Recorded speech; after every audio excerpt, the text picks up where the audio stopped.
Our next interview today is with Andrew Gavin, and this whole performance today and everything you're about to see was Andrew's idea in the first place. So Andrew, you're very welcome. Thanks, Could you maybe tell us a little bit about how you came up with the idea for this project?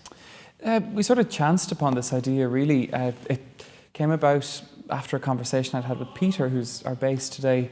Basically, we were quite interested in Bach's music, but we had no context to perform that this year for our year in the Academy.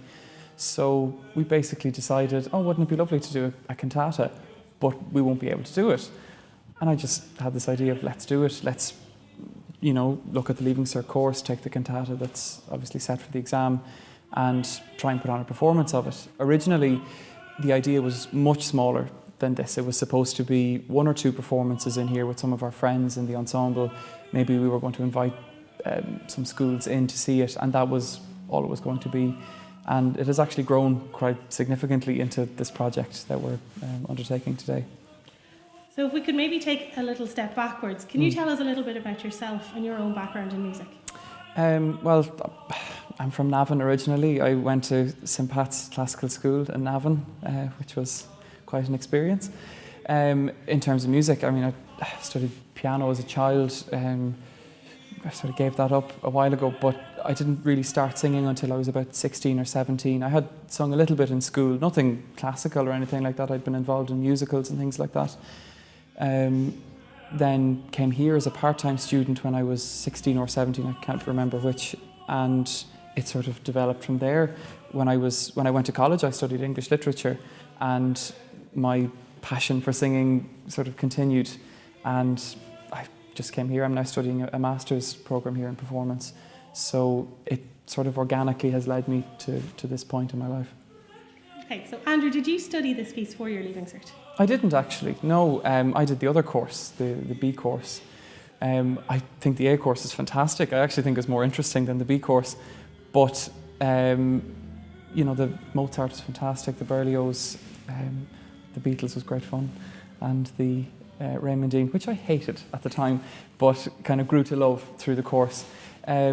But this piece has always had a particular interest for me. I was always aware of it. My sister, actually, when she did the Leaving Cert, studied the Bach course, and that was when I heard this cantata first.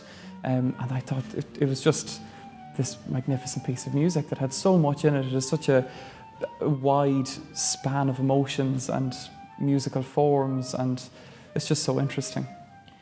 And could you maybe give us a little bit of background about the cantata and when Bach was composing it, what he was working with? Yeah, well, no, I'm no expert by any means, but this cantata from his second cycle when he was in Leipzig is one of the chorale cantatas, so based on Johann Rist's hymn.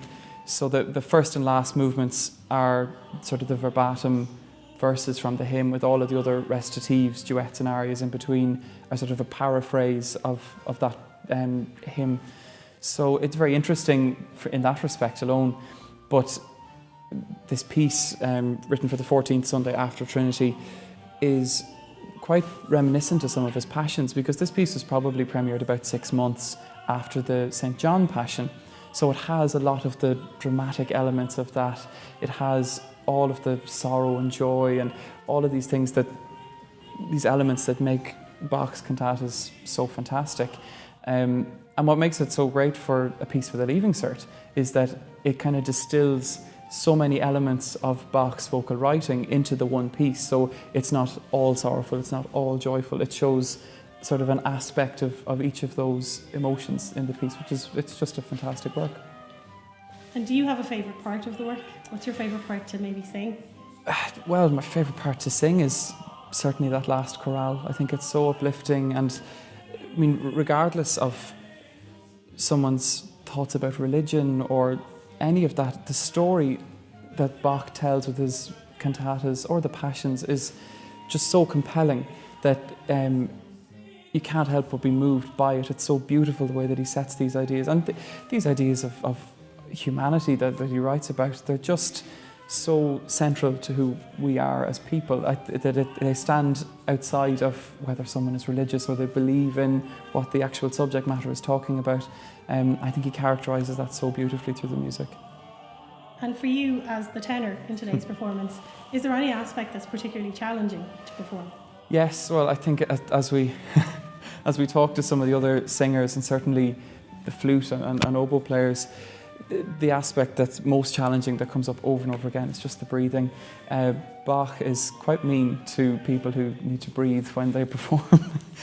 The vocal line in Bach is always written as if it were an instrument, as if you were an organ or a cello.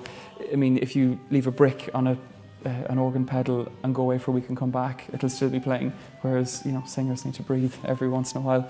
So, I mean, particularly at the accompagnato section at the end of the recitative, that is, you know, quite an extended phrase that needs to be sung in one breath. It's quite challenging in its own right.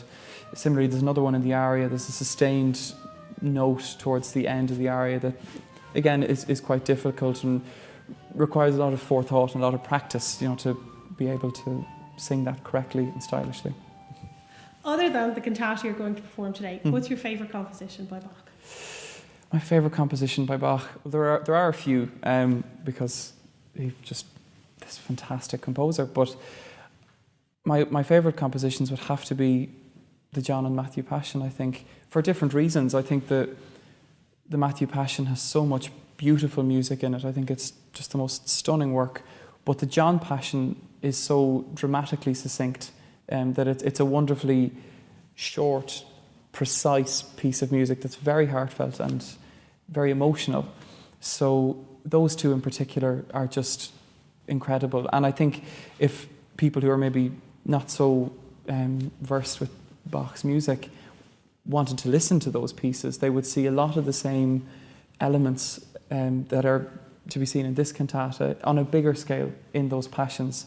And they're just so moving. And as I've said already, regardless of somebody's opinions on religion or Christianity or any of those aspects, the music alone and that heartfelt emotion that's at the centre of all that Bach writes about is to be seen in those particularly.